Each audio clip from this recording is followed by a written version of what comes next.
আমার প্রিয় ছাত্রছাত্রীরা, আমার আজকের লেকচারে তোমাদের স্বাগত জানাচ্ছি। তোমরা জানো যে আমি জিআইটি মেলিগনেন্সি পড়াচ্ছি। আমি এসোফেগাস থেকে শুরু করলাম, তারপরে কার্সিনোমা, কোলন কার্সিনোমা এবং আজকে রেকটাল কার্সিনোমা। রেকটাল কার্সিনোমা একটু বড়, ডিটেলস আলোচনা করতে গেলে আমার একটা লেকচার আমি কভার করতে পারবো না, তাই আমি এই লেকচারটাকে দুটা ভাগে বিভক্ত করেছি। আজকে আমি পার্ট 1 নিয়ে কিছু বিষয় নিয়ে আলোচনা করব এবং নেক্সট ক্লাসে আমি বাকি অংশটা শেষ করবো ইনশাআল্লাহ। তাহলে আমরা আজকে চলে যাচ্ছি রেকটাল কার্সিনোমা পার্ট 1 এর প্রেজেন্টেশনে।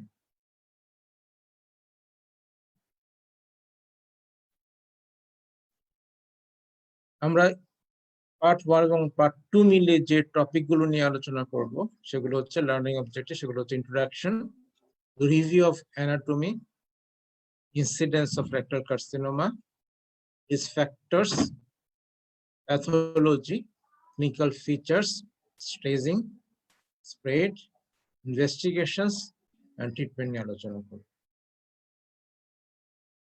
Introduction. Globally, colorectal cancer is the second most common malignancy. গত ক্লাসে আমি এটা তোমাদের বলেছি, affecting more than 1 million people every year.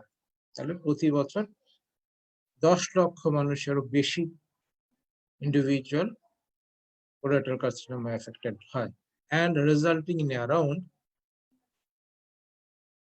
7,15,000 deaths. Huge amount of death occurs in colorectal cancer every year worldwide. It's the second most common cancer in women. That women is second most common cancer হচ্ছে rectal carcinoma, and the third most common cancer in men. তাহলে পুরুষের ক্ষেত্রে third most, being the fourth most common cause of cancer death after lung, stomach and liver cancer. সবচেয়ে বেশি হচ্ছে stomach cancer। তাহলে এগুলোর পরেই 4 নম্বরে আমরা চলে আসতেছি কমন কেস অফ ক্যান্সার ডেথের মধ্যে হচ্ছে রেকটাল কার্সিনোমা। আমরা সার্জন, আমার সার্জারি করতে গেলে অ্যানাটমি সম্পর্কে অবশ্যই ধারণা থাকতে হবে। একটা মেটিকুলাস, লেস কমপ্লিকেশন আর উইদাউট কমপ্লিকেশন যদি আমি সার্জারি করতে যাই, তাহলে আমাকে একজন সার্জন হিসেবে খুব ভালো অ্যানাটমিক্যাল নলেজ জানতে হবে। এই জন্য একটু অ্যানাটমিটা আমি রিভিউ করব। তোমরা যদিও প্রথম ফার্স্ট ইয়ার সেকেন্ড ইয়ারে এগুলো পড়েছো। রেকটামের কি কি পার্ট আছে? এটা সিগময়েড কোন, রেক্টোসিগময়েড জাংশন এখানে, আর এটা হচ্ছে অ্যানাল ক্যানাল। হ্যাঁ, তাহলে রেকটামের তিনটা part, superior, upper part of the rectum, middle part of the rectum এবং inferior part of the rectum. তো আমরা যদি নিচ থেকে তোমার মেজারমেন্ট করি, তাহলে এই পর্যন্ত হচ্ছে অ্যানাল ক্যানাল। অ্যানাল ক্যানাল হচ্ছে 4 সেন্টিমিটার, আর অ্যানাল ক্যানাল থেকে শুরু করে রেক্টোসিগময়েড জাংশন পর্যন্ত হচ্ছে 12 সেন্টিমিটার মতো। এই হচ্ছে 15 to 16 সেন্টিমিটার। এই 4 সেন্টিমিটার থেকে বাকি 6 সেন্টিমিটার পর্যন্ত এটা হচ্ছে লোয়ার পার্ট, এটা হচ্ছে লোয়ার পার্ট। তারপর মিডল পার্ট হচ্ছে এখানে তোমার 6 সেন্টিমিটার থেকে শুরু করে 13 সেন্টিমিটার পর্যন্ত, আর 13 সেন্টিমিটার থেকে above up to the rectosigmoid junction হচ্ছে আপার পার্ট। এটা হচ্ছে আপার পার্ট, এটা মিডল পার্ট, আর এটা হচ্ছে লোয়ার পার্ট। মিডল পার্টটাকে বলা হচ্ছে অ্যাম্পোলা। এর মধ্যে তিনটা ট্রানভার্স একটা ফোল্ড থাকে, একটা সুপেরিয়র, এখানে হচ্ছে মিডল, আর এটা হচ্ছে ইনফেরিয়র। নিচে দেখা যাচ্ছে অ্যানোরেক্টাল জাংশনের নিচে হচ্ছে, এটা হচ্ছে অ্যানোরেক্টাল লাইন যে দেখতে পাচ্ছ তোমরা, এর নিচে হচ্ছে তোমার অ্যানাল কলাম। অ্যানাল কলামের নিচে যেখানে হচ্ছে এই জায়গাটা হচ্ছে তোমার পেকটিনেট লাইন। পেকটিনেট লাইন দিয়ে কিন্তু দুইটা ভাগে ভাগ করা হয়েছে, developmentally blood circulation, nerve supply, lymphatic drainage, দুই ভাগে ভাগ করা হয়েছে। আমরা যখন অ্যানাল ক্যানালের ডিটেলসে যাবো তখন এখানে অ্যানাটমিটা আমরা আজকে আমরা শুধু রেকটাম নিয়ে আলোচনা করব। ফিক্যাল ম্যাটার সাধারণত তোমার এই অ্যাম্পোলা মিডল পার্টেই তোমার প্রিজার্ভ থাকে, এবং এখানে রেকটাল মিউকোসাকে যখন ইরিটেশন করবে নার্ভগুলোকে, তখন সাধারণত ডেফিকেশনের ডিজায়ার হয়। যাক, আমরা তিনটা পার্ট জানি যে এখানে তিনটা পার্ট আছে, একটা হচ্ছে upper part, middle part and lower part, পর্যন্ত জানলেই হবে।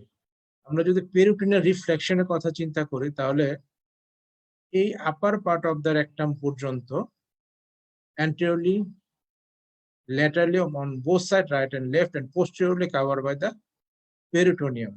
Middle part of the rectum only anteriorly and laterally covered with peritoneum. And there is no peritoneal reflection in the lower part of the rectum. এখন আমরা একটু blood circulation, blood supply সম্পর্কে আলোচনা করব, venous drainage and arterial circulation. Rectum supplied by suprarectal artery, middle rectal artery and inferior rectal artery. Suprarectal artery is a branch of supramesenteric artery. এখান থেকে inferior mesenteric artery একটা branch আসবে, এখান থেকে suprarectal artery ব্রাঞ্চটা চলে আসবে। আর middle rectal artery এটার branch হচ্ছে ইন্টারনাল, এখানে ইন্টারনাল, এটা হচ্ছে কমন অ্যাওর্টা থেকে দুটো ভাগে ভাগ হয়ে যাচ্ছে।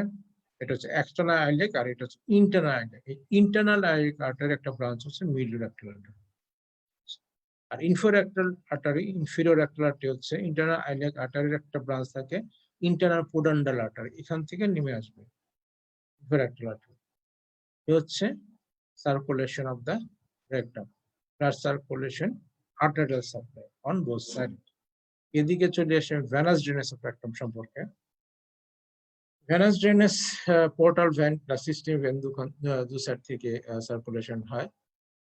এর মধ্যে আছে তোমার সুপিরিয়র রেক্টাল ভেন, তারপরে মিডল রেক্টাল ভেন আর হচ্ছে inferior rectal vein. Superior rectal vein হচ্ছে সুপার মেজেন্টিক ভেন একটা ব্রাঞ্চ, যেটা স্প্রিং ভেনে ড্রেন করে। স্প্রিং ভেন ড্রেন করে কোথায়? Portal when.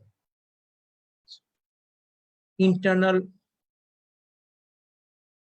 আইলিয়াক ভেন এটা, আর এটা হচ্ছে এক্সটার্নাল আইলিয়াক ভেন, আর এটা হচ্ছে inferior vena cava. Inferior vena cava থেকে এদিকে চলে আসবে ব্রাঞ্চিং হয়ে common iliac vein. Common iliac ভেনে দুই ভাগে ভাগ হবে, একটা হচ্ছে ইন্টারনাল আইলিয়াক, হচ্ছে এক্সটার্নাল। ইন্টারনাল আইলিয়াক আবার ইনফিরিয়র মিডিল রেক্টাল ভেন এই ইন্টারনাল আইলিয়াক ভেনে ড্রেন করে, এটা আলটিমেটলি কমন আইলিয়াক দিয়ে আউটাতে চলে যায়, ইনফিরিয়র ভেনা কাভাতে চলে যায়। একইভাবে তোমার ইনফিরিয়র রেক্টাল ভেন এটা থেকে তোমার চলে যাবে ইন্টারনাল পোডান্ডাল ভেন, তারপর হচ্ছে তোমার ইন্টারনাল আইলিয়াক ভেন, দেন হচ্ছে common iliac vein, then inferior vena cava. এটা on both sided, this are the venous drainage system of rectum.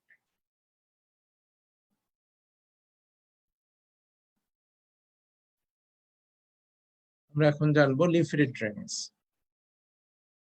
রেক্টামের তোমার লিম্ফেটিক ড্রেনেজ গুলো অ্যাকম্পানিজ উইথ দ্য ভেইন। এখানে আমরা দেখতে পাচ্ছি বিভিন্ন ভেইনের তোমার ব্রাঞ্চ গুলা এবং লিম্ফেটিক ড্রেনেজের বিভিন্ন লিফ নোডের পজিশন গুলো। সো ইনফিরিয়র মেজেন্টিক আর্টারি, এটা inferior mesenteric accompany deep along the inferior mesenteric artery এগুলো। তারপর হচ্ছে সুপার মেজেন্টিক আর্টারি, হচ্ছে এটা সুপার মেজেন্টিক আর্টারি। তারপরে কমন আইলিয়াক আর্টারি 3, এটা উপরে তোমরা জানলে, এটা এক্সট্রা আইলিয়াক আর্টারি সেটা তোমরা জানো। তারপরে ইন্টারনাল আইলিয়াক এইটা, তারপর অপটিউটার আর্টারি হচ্ছে তোমার 5 নম্বর, এটা এই জায়গাটায়। তারপর 6 নম্বর অপটিউটার, 7 নম্বর হচ্ছে middle rectal artery, inferior pudendal artery, আর হচ্ছে ইনফিরিয়র রেক্টাল আর্টারি।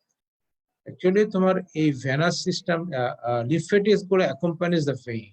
ভেনগুলোর কোর্স যে বরাবর, সেই কোর্স বরাবরই সাধারণত তোমার এই লিম্ফেটিক সাপ্লাই গুলো হয় রেক্টামে। আলটিমেটলি লিফ নোড গুলো অ্যাকম্পানি করে ভেনকে। তাহলে এই লিফ নোডস গুলো অ্যাকম্পানি করে আলটিমেটলি তোমার both sided common iliac artery accompanying যে লিফ নোড গুলো আছে, common iliac lymphatic groups, para-aortic lymphatic groups, এগুলো internal iliac, external iliac lymphatic groups, এগুলোতে সাধারণত লিম্ফেটিক ড্রেনেজটা হয়। এবং রেক্টাল কার্সিনোমা যখন লিম্ফেটিক মেটাস্টেসিস হয় তখন এই লিফ নোড গুলোকে ইনভলভ করে। এখানে বিভিন্ন কালার দিয়ে বিভিন্ন লিম্ফেটিক গ্রুপগুলোকে দেখানো হয়েছে, যেগুলো বিভিন্ন আর্টারি ভেনকে অ্যাকম্পানি করে। লিম্ফেটিক ড্রেনেজ আপওয়ার্ডস ড্রেনেজ, আর যার কারণে এবং সার্কুলেশনটা উপরের দিকে এবং ভেনাস ড্রেনেজ উপরের দিকে, যার কারণে দেখা যাচ্ছে যে রেক্টাল কার্সিনোমা আলটিমেটলি স্প্রেড কিন্তু উপরের দিকে বেশি করে, নিচের দিকে এর স্প্রেডটা কম হয়। এটার একটা সুবিধা আছে। সুবিধাটা কি? যখন সার্জারি করতে যাব তখন আমার কার্সিনোমার যে লোয়ার মার্জিনের যে টিউমার ফ্রি মার্জিন কতটুকু নিতে হয় সেটা আমার মেজারমেন্ট করতে হয় বা নিতে হয় according to spread, lymphatic spread of the বা direct spread of the cancer. Lower নিচের দিকে লিম্ফেটিক স্প্রেড কম হওয়ার কারণে নিচের দিকে আমার টিউমার ফ্রি মার্জিন কম রাখা লাগে। এটা একটা সুবিধা। এটা নেক্সট আমরা যখন অপারেটিভ প্রসিডিওর গুলো নিয়ে আলোচনা করব তখন এই জিনিসগুলো আরো, এই বিষয়টা আরো ক্লিয়ার হয়ে যাবে তোমাদের কাছে। আমি সার্জারি করতে গেলে অবশ্যই আমার রেকটামের অ্যান্টেরিয়রলি কি আছে, পোস্টেরিয়রলি কি আছে, রাইট এন্ড লেফটে ল্যাটারালি কি আছে সেই সম্পর্কে আমার একটা ভালো নলেজ থাকতে হবে। তা না হলে কিন্তু আমি কমপ্লিকেটেড ফ্রি সার্জারি করতে পারবো না, সার্জারি করতে পারবো না without injury to any structures, vital structures around the rectum. তাহলে অ্যান্টেরিয়রলি কি থাকে? ব্লাডার, রেকটামের অ্যান্টেরিয়রলি, হ্যাঁ, ব্লাডার থাকবে, seminal vesicle and prostate in case of male. তুমি চিন্তা করো, নিচে ছবি আছে,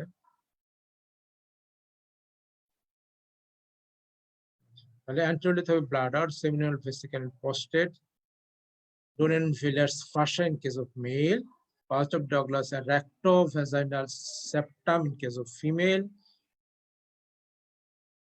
uterus and cervix in case of female, and ureter anteriorly আসতে পারে। Laterally কি থাকবে? Lateral ligaments and middle rectal artery, obturator internus muscle and side wall of pelvis, pelvic anatomic plexus, levator and eye muscle.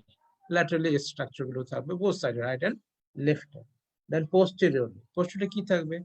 Sacrum and coccyx, Waldear's fascia, condensation, superior artery and lymphatics, and hypogastric nerve. এখানে একটা ছবি figure দেখি আমরা, that is the rectum. তো rectum-এর ultimately rectum is a continuation of তোমার sigmoid colon, তো sigmoid colon একটা rectosigmoid junction, তাহলে সামনে, আর এই হচ্ছে ব্লাডার। আমরা বুঝছিলাম ব্লাডার থাকবে, ইন কেস অফ মেলে থাকবে এই যে প্রোস্টেট এন্ড সেমিনাল, এই যে prostate and seminal vesicle of male. আর ইন কেস অফ ফিমেলে কি থাকবে? এখানে আমরা একটু আগে আলোচনা করছি, সেটা হচ্ছে pouch of Douglas and rectovaginal septum. এছাড়া কি থাকবে? ইউটেরাস থাকবে, সার্ভিক্স থাকবে in case of female. Posteriorly কি আছে? Levator ani muscle. প্রথমে হচ্ছে সেক্টাম পক্স, এটা, তারপর হচ্ছে এখানে দেখো লিভেটর এন্ড আই মাসলটা আছে, অ্যানোকক্সিজাল লিগামেন্ট আছে, এই জিনিসগুলো আছে, হ্যাঁ। অ্যানাল ক্যানাল স্ট্রাকচার সেটা আমাদের এখন জানার দরকার না, আমরা যখন অ্যানাল ক্যানাল নিয়ে আলোচনা করব তখন আমরা সামনে এই জিনিসগুলো নিয়ে আলোচনা করব। এখন আসলে ইনসিডেন্স, ওয়ার্ল্ড ওয়াইড রেক্টাল কার্সিনোমার ইনসিডেন্স সম্পর্কে আমরা জানি। In the Western countries, the incidence is rising. Western কান্ট্রিজে কিন্তু ইনসিডেন্স আস্তে আস্তে বাড়ছে। কেন বাড়ছে? আমরা পরবর্তী যখন ইন্ট্রোলজি বা রিস্ক ফ্যাক্টর গুলো নিয়ে আলোচনা করবো তখন এই সম্পর্কে আইডিয়া আমরা পেয়ে যাব। With an overall 14% increase since the 1970s, 70 সাল থেকে ওভারঅল 14% বেড়ে গেছে। But with the largest increases 20% in infant, এর মধ্যে কিন্তু মেলে বেশি বাড়ছে। Most colorectal cancer are due to old age. যত বয়স বাড়বে মেলানোসিসের চান্স তত বেশি বাড়বে। With around 60% of cases affecting patients 70 years old, মানে 60 বছরের পরে বাড়বে, আর 70-র উপরে গেলে আরো বেশি পরিমাণ বাড়বে। 60% কেস পাওয়া যায় রেক্টাল কার্সিনোমার। যত কেস পাওয়া যাবে 100টা কেসের মধ্যে দেখা যাবে 60টা কেস হচ্ছে 70 ওর অ্যাবভ। তবে ইয়াং এজ, আমি 20, 22, 30 বছরের তোমার মেল ফিমেল কেউ কিন্তু রেক্টাল কার্সিনোমা এফেক্টেড পেয়েছি।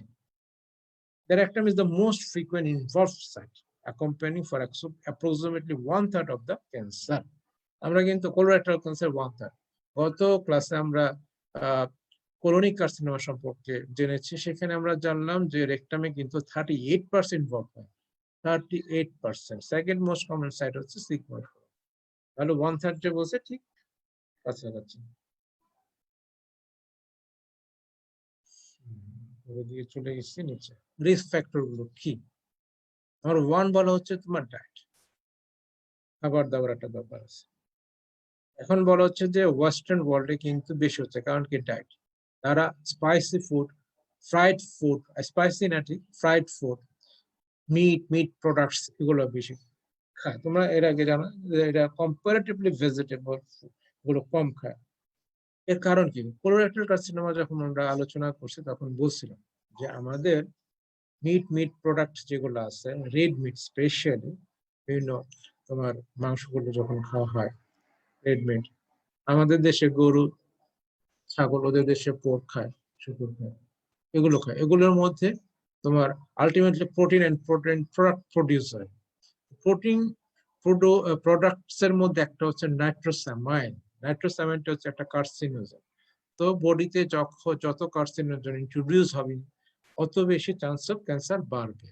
কার্সিনোজেন কি তোমরা জানো, এগুলো এমন এজেন্ট যেগুলো ক্যান্সার প্রডিউস করে। Obesity one of the important cause of colorectal cancer. Obese patient কিন্তু ওয়েস্টার্ন ওয়ার্ল্ডে বেশি, আমাদের দেশে অত বেশি না, যদিও এখন কিন্তু বাড়ছে। হ্যাঁ, আবার আমাদের ডায়েটও কিন্তু ওয়েস্টার্নাইজড হয়ে যাচ্ছে, যার কারণে আমাদের সাবকন্টিনেন্টে বাংলাদেশ, ইন্ডিয়া, পাকিস্তানেও কিন্তু কোলোরেক্টাল ক্যান্সার ইনসিডেন্ট দিন দিন। তাহলে আমাদের বিশেষ করে অলি গলি যেখানে যাও দেখবো ফ্রাইড কিচেন, ফ্রাইড তোমার বিভিন্ন ধরনের ফাস্ট ফুড অলিগুলিতেই পাওয়া যায়, বার্গার, স্যান্ডউইচ, ফ্রাইড চিকেন, সব জায়গায় পাওয়া যায় অলিগুলি। তাহলে আমরা আস্তে আস্তে ওয়েস্টার্নাইজড হয়ে যাচ্ছি, যার কারণে আমাদের ওবেসিটিও বাড়ছে, যার কারণে আমাদের ক্যান্সারের রিস্কও বাড়ছে। ওবেসিটি বাড়ার আরেকটা কারণ কি? সেটা হচ্ছে ফিজিক্যাল অ্যাক্টিভিটি কম।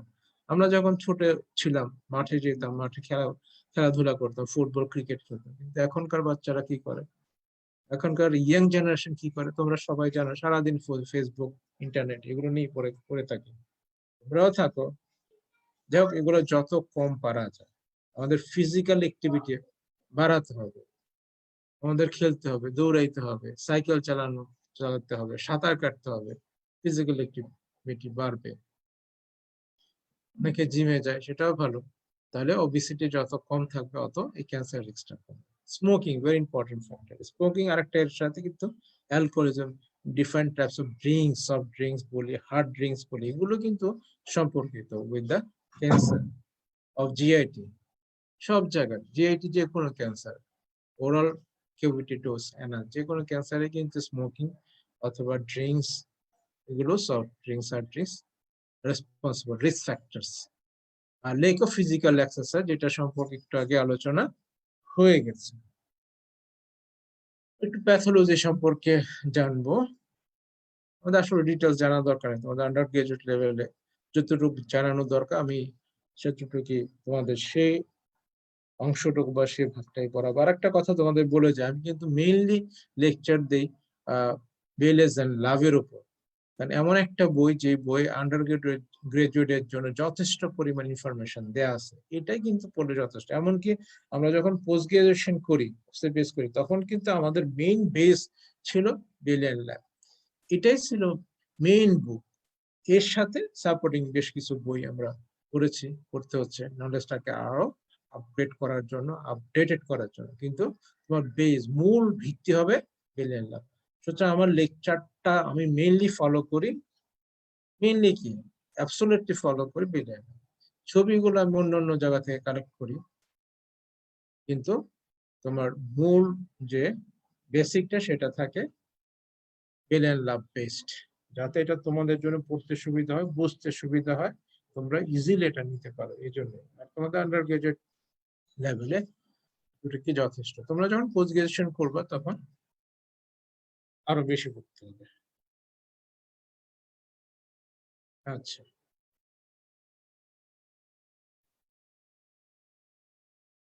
তাহলে কি কি প্যাথোলজিতে আমরা দুই ধরনের টাইপ আছে তোমরা জানো। একটা হচ্ছে ম্যাক্রোস্কোপিক, যেটা আমরা খালি চোখে দেখি, আর একটা হচ্ছে মাইক্রোস্কোপিক, যেখান থেকে টিস্যু নিয়ে বায়োপসি করে টিস্যু নিয়ে আমরা সেটা আন্ডার মাইক্রোস্কোপ দেখি।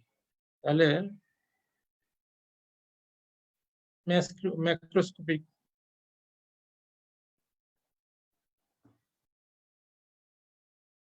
ম্যাক্রোস্কোপ ভ্যারাইটি কি কি? পলিপয়েড, যেটা দেখতে পলিপয়েডের মতো, হ্যাঁ, পলিপের মতো, এই যে এরকম পলিপ। এই সুন্দর এখানে একটা ছবি দেখা যাচ্ছে না, এটা হচ্ছে এমআরআই ভিউ আর কি। এমআরআই দেখে খুব সুন্দর একটা পলিপের মতো।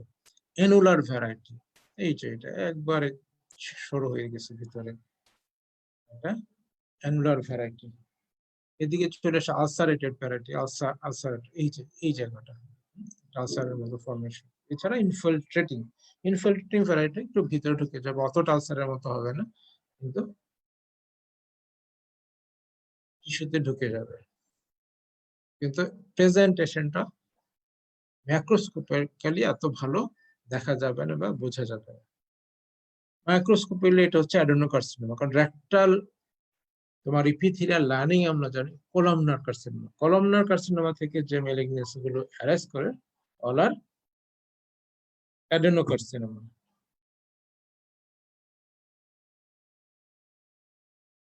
ক্লিনিক্যাল ফিচার সম্পর্কে জানবো আমরা। Carcinoma rectum can occur early in life. আমি একটু আগে বলছি যে 20, 22, 30, 25 বয়সের ছেলে মেয়েদের, ছেলে তো না, ইয়াং অ্যাডাল্টদের আমি পেয়েছি।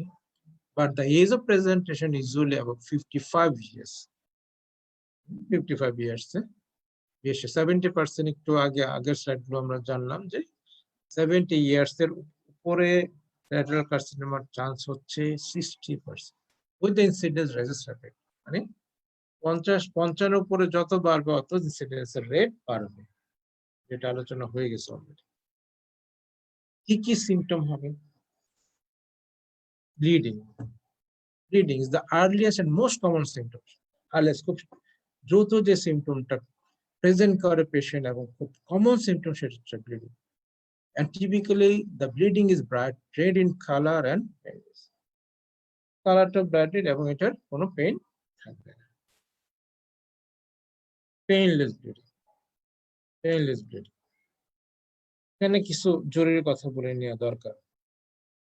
দেখা যায় যে ইয়াং বয়সে বা মিডল এজে অথবা ওল্ড এজে অনেক সময় পারাক্টাল ব্লিডিং নিয়ে অনেক পেশেন্ট পার্সোনাল চেম্বারে যায় ডাক্তারদের, সেটা সার্জনের চেম্বারেও যায়, ফিজিশিয়ানদের চেম্বারেও যেতে পারে, অথবা গাইনোকোলজিস্টের কাছে যেতে পারে, গিয়ে বললো যে আমার পারাক্টাল ব্লিডিং হচ্ছে। অনেকে কি করে, ডিআরই করে না, প্রক্টোস্কোপি করে না করে হেমোরয়েড বা ফিশার এরকম কিছু একটা মনে করে চিকিৎসা করে দেয় উইদাউট এনি এক্সামিনেশন। আমি বলবো এটা সম্পূর্ণ, এটা একটা আনইথিক্যাল কাজ। একজন পেশেন্ট আমার কাছে পারাক্টাল ব্লিডিং আসছে, হতে তো পারে এটা রেকটাল কার্সিনোমা, মানে এখানে তোমরা প্রথম লাইনেই বলা আছে carcinoma rectum can occur early in life, old এজে হচ্ছে। তাহলে অবশ্যই যে কোনো পেশেন্ট, সে মেল হোক ফিমেল হোক, যদি চেম্বারে প্রেজেন্ট করে অবশ্যই তাকে মোটিভেট করতে হবে যেন ডিজিটাল রেকটাল এক্সামিনেশন করতে দেয়। আর সার্জন নিজে বা ফিজিশিয়ান যদি নিজে না করে, নিজে থেকে না করে, সেটা আমি বলবো করা ঠিক হবে না। আর কোনো পেশেন্ট অনেক সময় তারা শাই ফিল করে, যার কারণে অনেকে করতে দেয় না, কিন্তু সেই পেশেন্টকে মোটিভেট করে পারাক্টাল ডিজিটাল এক্সামিনেশন করা, প্রক্টোস্কোপি করা একজন সার্জনের দায়িত্ব। আর অবশ্যই মনে রাখবে তোমরা আজীবন মনে রাখবে যে তোমার প্রাইভেট চেম্বারে বা তোমার কাছে কোনো রোগী যেখানেই যাক, পারাক্টাল ব্লিডিং নিলে তার অবশ্যই ডিজিটাল রেকটাল এক্সামিনেশন এবং প্রক্টোস্কোপি করতে। আচ্ছা, টিনিসমাসটা কি? The patient experiences a sensation of needing to evacuate the rectum but is unable to pass a motion। Patient মনে করে না যে আমার এখন ডেফিকেট করতে হবে, আমার একটু ওয়াশরুমে যেতে হবে, কিন্তু গেলে দেখলো যে না, তার তো রেকটাম ইভ্যাকুয়েশন হচ্ছে না, স্টুল পাস করতেছে না, সামান্য একটু মিউকাস যেতে পারে। এটা কি বলা হচ্ছে টিনিসমাস, যে বারবার সে যাবে, বারবার তার মনে হবে যে তার ডেফিকেট করতে হবে, কিন্তু গেলে বসলে আসে না। spurious diarrhea. The patient may endeavor to empty the rectum several times a day. Tennis matchটা হয় সাধারণত যদি এটা ইয়াতে থাকে, মিডল পার্ট অফ দ্য রেক্টামে থাকে, তাহলে এটা নাভকে ইরিটেশন করে বারবার ডিজায়ার অফ ডেফিকেশন হয় এবং বারবার পেশেন্ট ওয়াশরুমে যায়। Spurious diarrhea. The patient may endeavor to empty the rectum several times a day. বারবার যায়, অনেকবার পায়খানা হয় তার। এটা কখন হয়? যদি কার্সিনোমটা লোয়ার পার্ট অফ দ্য রেক্টামে থাকে তখনই স্পুরিয়াস ডায়রিয়াটা বেশি হয়। এটা কি হতে পারে? Bloody slime. The patient flutters and a little blood stain mucus. পায়খানা হয় না, কোনো স্টুল পাস করে না, শুধুমাত্র ফ্লাটাস পাস করে এবং একটু ব্লাড স্টেন মিউকাস পাস করে। That is called bloody slime. তাহলে কি কি ব্লিডিং হতে পারে? টেনিস ম্যাচে স্পুরিয়াস ডায়রিয়া হতে পারে এন্ড ব্লাডি স্লাইম। আর কি ফিচার হতে পারে? Alteration in bowel habit is the next most frequent symptom.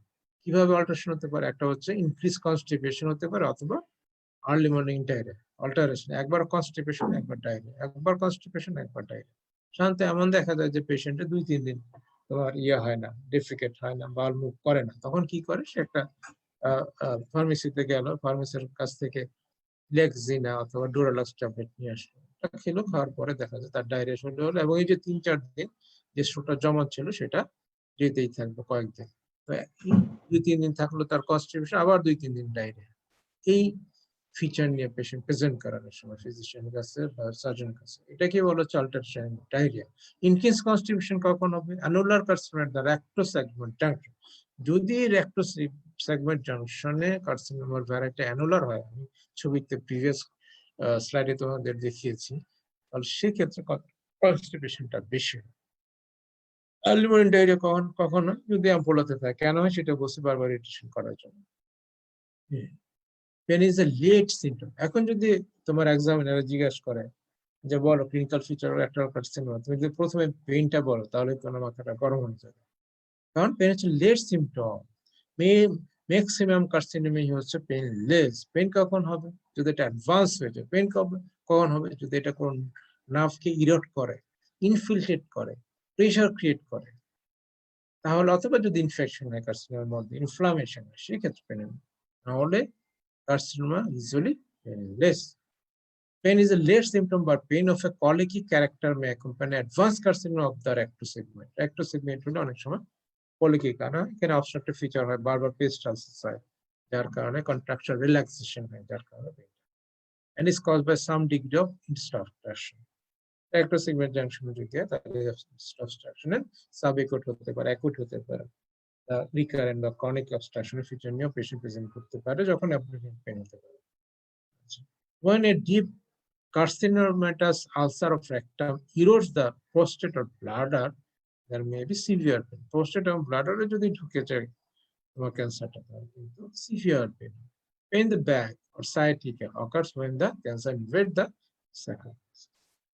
Sacral plexus কে যদি ইনভেড করে তাহলে কিন্তু ব্যাক পেইন হতে পারে পেশেন্ট। সাইটিকা হতে পারে স্যাক্রোপ্লেক্সাসকে ইনভলভ করলে। Hematosis is suggestive of hepatic metastasis. Hepatic লিভারে যদি স্প্রেড করে তাহলে কিন্তু সাধারণত হবে, তোমার ওয়েট লস হবে পেশেন্টের।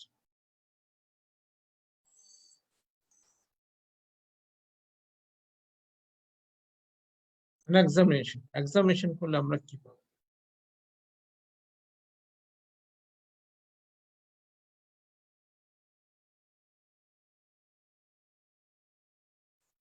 Abdominal examination. Abdominal examination is normal in early cases. Early case abdominal examination হচ্ছে normal.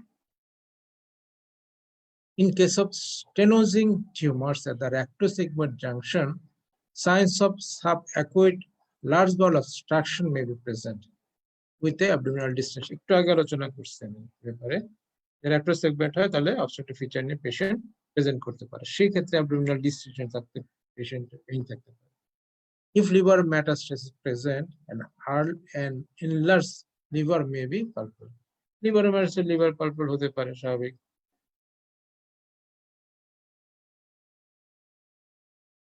আচ্ছা,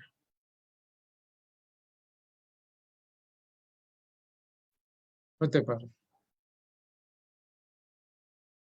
rectal examination এর আগে if there is widespread peritoneal dissemination ascites may be elicited. peritoneal dissemination যদি হয় তাহলে তোমার ascites নিয়ে প্রেজেন্ট করতে পারে পেশেন্ট। অনেক সময় ওভারিতে ইনভলভ করে, ওভারিতে যদি ইনভলভ করে যায় তখন ওভারিতে ইনভলভ করলে সেটাকে আমরা কি বলি, কোকেনবার্গ টিউমার। জিআইটি যে কোনো মেলিগন্যান্সি যদি ট্রান্সপেরিটোনিয়াল মেটাস্টেস হয়ে ওভারিতে ইনভলভ করে সেটাই কোকেনবার্গ টিউমার। মনে রাখতে হবে এটা, কিন্তু তোমাদের বেলিয়ান লাভে বইয়ের মধ্যে শুধুমাত্র স্টোমাকের ক্ষেত্রে সেটা বলা আছে, কিন্তু মনে রাখতে হবে যে এটি যে কোনো মেলিগন্যান্সি। Rectal carcinoma in many cases where the neoplasm is situated within 7 to 8 centimeter of anal bars, it can be felt on digital rectal examination. একটা আঙ্গুলের লেন্থ আর কত হবে, 7 থেকে 8 সেন্টিমিটার। যদি তোমার কার্সিনোমা অ্যানাল ভার্সে এর মধ্যে থাকে তাহলে সেটা বেশ লোয়ার পার্টে থাকলে তো অবশ্যই এটা পারফেক্ট করা যাবে, কারণ আমরা জানি অ্যানাল ক্যানেলের লেন্থ হচ্ছে 3.8, দ্যাট ইজ 4 সেন্টিমিটার। লোয়ার পার্টে যদি আমরা 4 সেন্টিমিটার, তাহলে লোয়ার পার্ট পর্যন্ত যদি থাকে লোয়ার পার্টে হয় তাহলে আমি ডিজিটাল রেক্টাল এক্সামিনেশনে ইজিলি পাবো।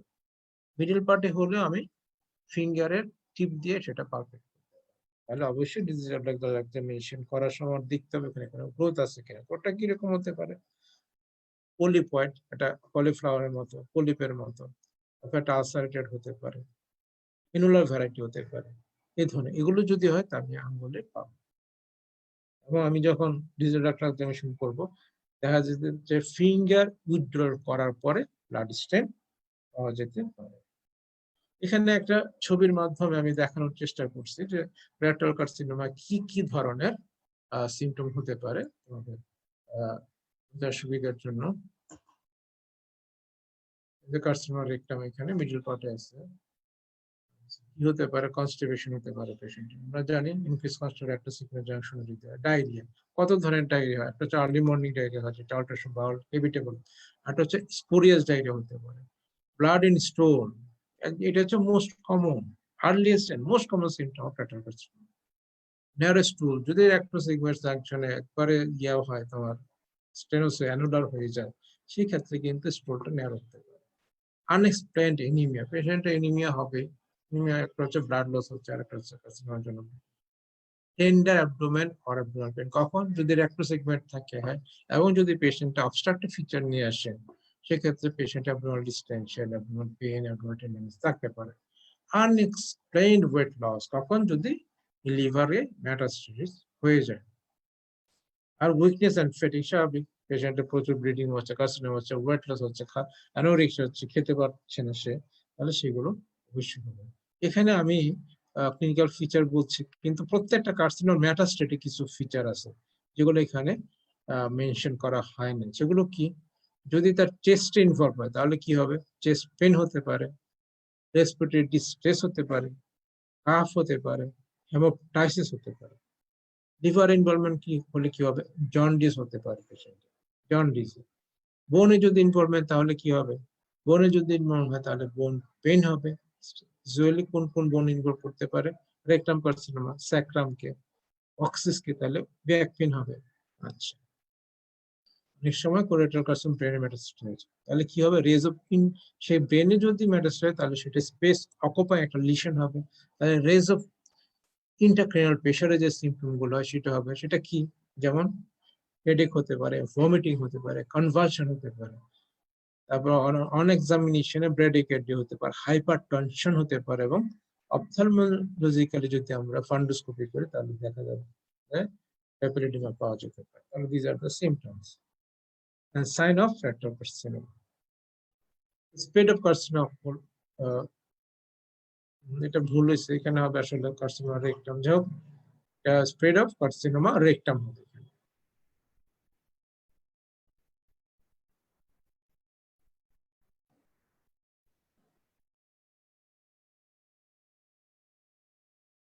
একটা রেকটাম করিয়ে দিই।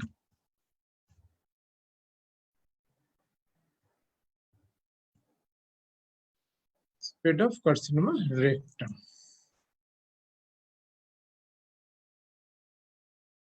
Local spread occur circumferentially rather than in a longitudinal direction.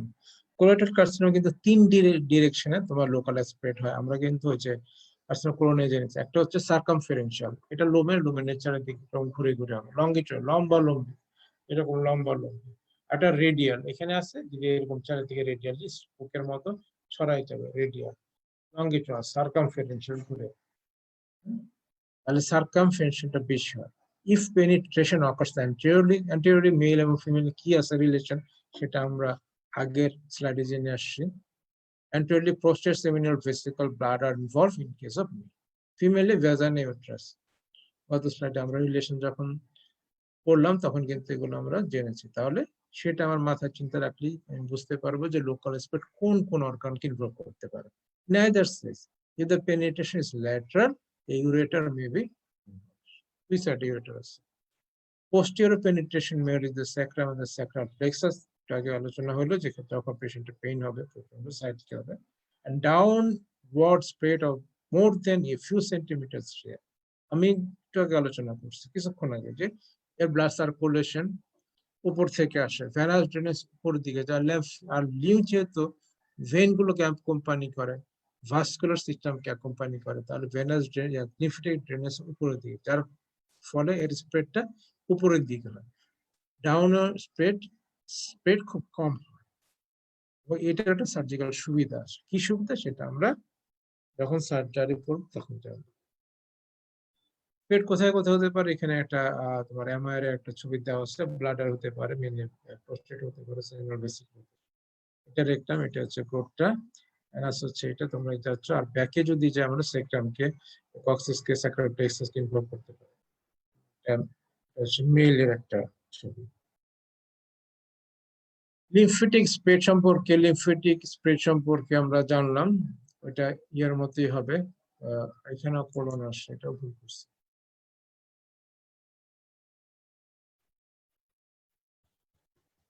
Copy করার জন্য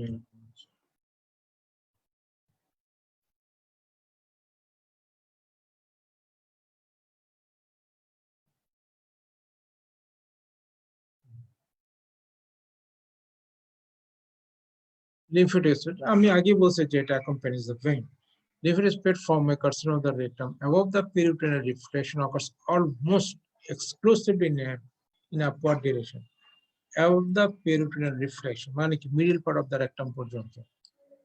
Below the level, the lymphatic is still upward. Below the level, lower part থেকে উপরের দিকে যায়। But when the neoplasm lies within the field of middle rectal artery field যখন যাবে, primary lateral spread to the pelvic lymphatic occurs in around 20%.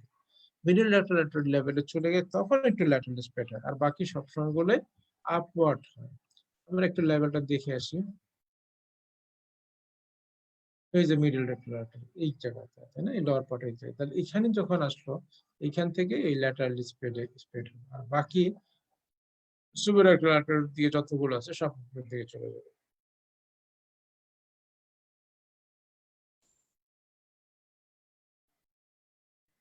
Hematogenous spread. The principal sites of blood-borne metastasis are liver, 34% এর ক্ষেত্রে, lung 22%, adrenal gland 11%. The remaining 33% are divided among the many other locations, but the secondary carcinomatous deposit tend to nodes, including the brain. Brain ও যেতে পারে, সেটা অন্যান্য organ. এখানে আমরা spread কিভাবে হয় সেটা metastatic cancer cell in the lymphatics in the blood. আমরা দুইটা জানি, ব্লাডের মাধ্যমে যেতে পারে, লিম্ফেটিক্স এর মাধ্যমে যেতে পারে। ব্লাডের মাধ্যমে দুইটা প্রসিডিউরে যায়, একটা হচ্ছে পারমিয়েশন, একটা হচ্ছে এম্বোলার। এম্বোলার ফর্মেশন করে চলে গেল, আর পারমিয়েশন মানে ইভিআর মধ্যে হেঁটে যাবে। স্টেজ 4 যখন এটা হেমাটোজেনাস স্প্রেডে চলে যায় তখন এটা স্টেজ 4 চলে যাবে। স্টেজ সম্পর্কে আমরা নেক্সট ক্লাসগুলোতে আসবো। কোথায় যা লাংয়ে যেতে পারে, লিভারে যেতে পারে, অ্যাবডোমিনাল ওয়ালের মধ্যে আসতে পারে। তারপরে উপরিত কোকেনবার্গ টিউমার, এই যে এখানে হচ্ছে কার্সিনোমাটা কোথায় কোথায়, এমনকি এখান থেকে ডাইরেক্ট কিন্তু লেফট সুপ্রাঅরাল গ্ল্যান্ডও চলে যেতে পারে।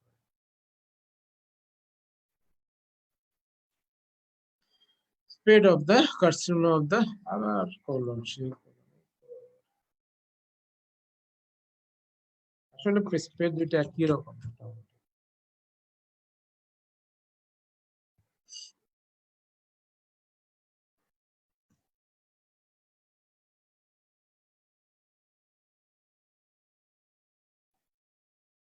Transperitoneal dissemination. This may follow penetration of peritoneal cord by a high lying rectal carcinoma. উপরের যদি থাকে upper part of the rectum, তখন peritoneal disseminationটা বেশি হয়। নিচের দিকে হলে pelvic dissemination। Stage of progression, staging. Colorectal carcinoma মধ্যে অত্যন্ত পপুলার একটা তোমার স্টেজিং সিস্টেম হচ্ছে Duke staging system. Duke staging আর একটা কি আছে টিএনএম, হ্যাঁ, ইউনাইটেড ইন্টারন্যাশনাল ক্যান্সার কমিটি, যেটা তাদের যে তোমার স্টেজিং সিস্টেম সেটা হচ্ছে TNM staging system, tumour and nodes and metastasis. টিএনএমটা আমরা পরে আসতেছি, আগে ডিউকটা নিয়ে আমরা আলোচনা করে ফেলি। ডিউক স্টেজিং,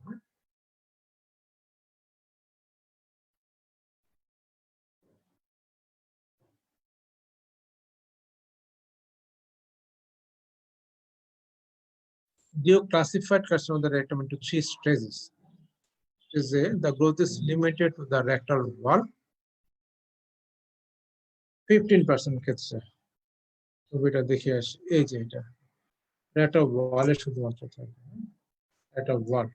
যে কোলোজাম ক্লাসিফাইড একটা কোনো এক নম্বর, the cancer is confined to the submucosa, submucosa পর্যন্ত থাকবে।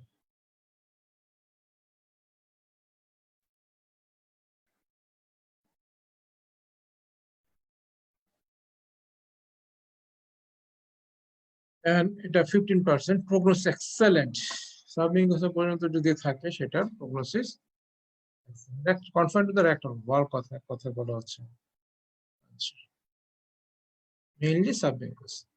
90% 5 years survival, 90%, 100 জনের মধ্যে 90% কিন্তু 5 বছর বেশি।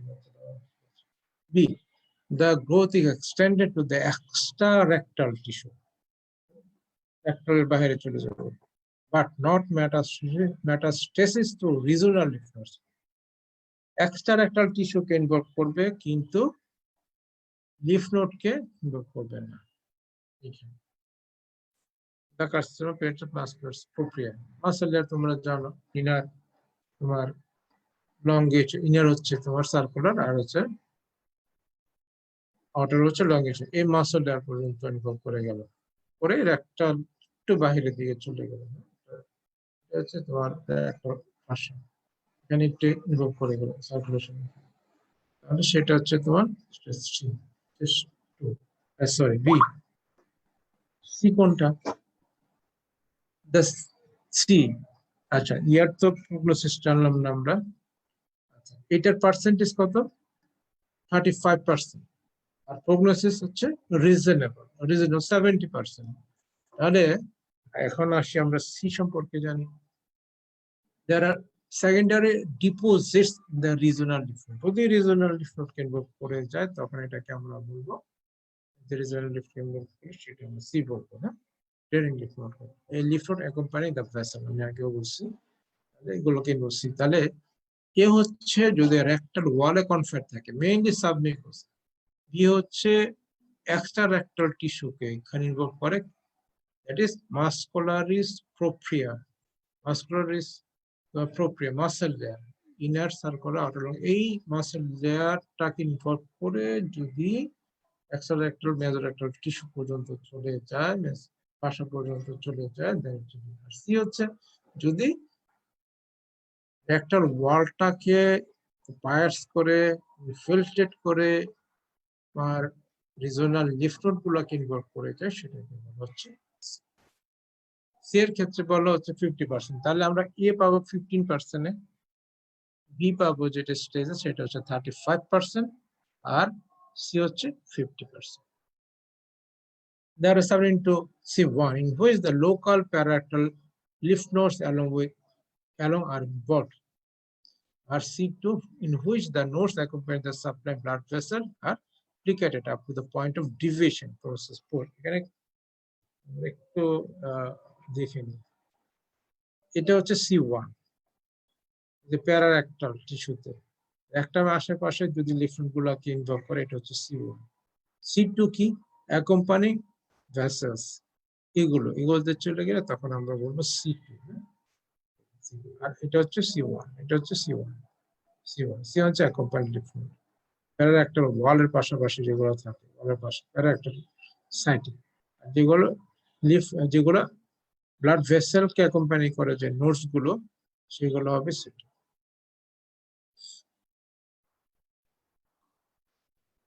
A stage D is often included, which was not described by Dukes.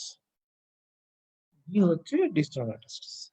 The stage signifies the presence of widespread metastasis usually hepatic. Liver চলে গেলে D, ABC। তাহলে এই তো আমি বললাম কনফাইটোর একটা ওয়াল, B হচ্ছে এক্সট্রাক্টাল টিস্যু, C হচ্ছে অ্যাকম্পানিং লিম্ফ, আর D হচ্ছে distal metastasis। C তে হচ্ছে C1, C2। C1 হচ্ছে যদি প্যারারেক্টাল লিম্ফ নোডস ইনভলভ করে, আর C2 হচ্ছে accompanying lymph, accompanying vessel, blood vessel কে যে লিম্ফ ইনভলভ করে সেগুলো। এখন আমরা জানবো TNM স্টেজিং সম্পর্কে।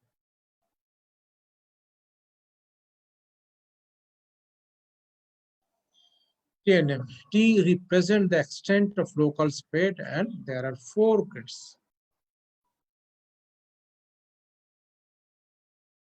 T1, tumor invasion through the muscularis mucosae, but not into the muscularis propria. Mucosa কিছু মাসল, ছোট ছোট মাসল হচ্ছে, এখানে যে মাসল থাকে। আর মাসটা প্রোপ্রিয়া হচ্ছে একটা ওয়ালের যে muscle, that is inner circular outer লংগেশন। আমরা জানি, আমরা যদি লেয়ার গুলো দেখি, তাহলে প্রথমে হচ্ছে মিউকোসা, দেন হচ্ছে সাব মিউকোসা, দেন হচ্ছে মাসল লেয়ার, মাইন্টারপ্লেসে দেখা যাচ্ছে সাবসিস্টেন্স। মাসল লেয়ার এখানে দুইটা আছে। মাসল লেয়ারের মধ্যে যে নার্ভ সাপ্লাই থাকে সেটা মাইন্ট্রিক বলে, ঠিক আছে। এখানে ইনার হবে সার্কুলার আউটার লংগেশন, দেন হচ্ছে সেরোসা। সেরোসার বাহিরে হচ্ছে প্যারারেক্টাল লিম্ফ নোডস গুলো, blood vessel accompanying lymph nodes. T1 হচ্ছে যদি শুধুমাত্র এটা হচ্ছে তোমার বেসমেন্ট মেমব্রেন কে যদি না করে, ইনফিলট্রেট না করে, ভেট না করে, সেটাকে বলে stage 0, that is carcinoma C2। Stage 1 যখন মিউকোসা, সাবমিউকোসা, ঠিক আছে, এই পর্যন্ত স্টেজ 1 বা T1। T2 হচ্ছে tumour involves into not through the muscularis propria, হ্যাঁ, এটা ঢুকবে, ঢুকতে কি করবে, মাসল লেয়ারে ঢুকে যাবে। Muscle layer inner circular outer লংগেচর, সার্কুলার মাসল পর্যন্ত থাকলো, অথবা সার্কুলার লংগেচরের মাঝখান পর্যন্ত থাকলো, অথবা লংগেচর সহ ইনভলভ করবে। এই তিনটা জায়গায় যে কোনো জায়গায় থাকলে এটাকে আমরা বলবো T3 কি বা T3 হচ্ছে tumour invasion through the musculus propria, but not through the cells, on surface covered by peritoneum or mesorectal fascia. Serosa পর্যন্ত থাকবে, কিন্তু সেরোসাকে ব্রিচ করবে না, মেজোরেক্টাল ফাসা পর্যন্তই থাকবে, হচ্ছে T3। আর T4 হচ্ছে এটা tumour invasion through the serosa or mesorectal fascia, serosa invade করে বাইরে চলে গেলে মেজোরেক্টাল টিস্যুকে, ফাসাকে ইনভলভ করে দেবে। কিন্তু T3 তে কিন্তু সেরোসাকে ব্রিচ করবে না, মেজোরেক্টাল ফাসাকে ঢুকবে না, but not through the serosa or mesorectal fascia. তাহলে T1 কি বলবো, শুধুমাত্র মিউকোসা, সাবমিউকোসা, শেষ। T2 কোনটা, মাসল লেয়ার পর্যন্ত সার্কুলার জায়গা। T3 কোনটা, সাবসেরোসা, সেরোসা মাসল লেয়ারটাকে পায়ার্স করে সেরোসা পর্যন্ত গিয়ে আটকে থাকে, সেরোসাকে ব্রিচ করবে না, অথবা মেজোরেক্টাল ফাসাতে যাবে না। T4 হচ্ছে যদি সেরোসাটাকে ব্রিচ করে বাইরে চলে যায় বা মেজোরেক্টাল ফাসাকে ইনভলভ করে ফেলে, সেটা হচ্ছে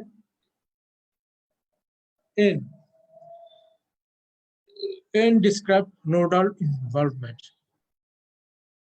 N0 known lymph node involvement, and 1 between 1 and 3 involved lymph nodes, R N2 হচ্ছে 4 or more lymph nodes।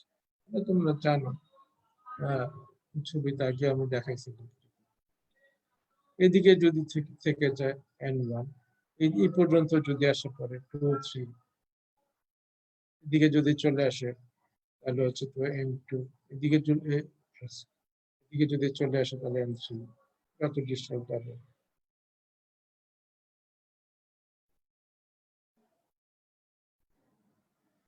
Into 4 or more GOFRED সেটা হচ্ছে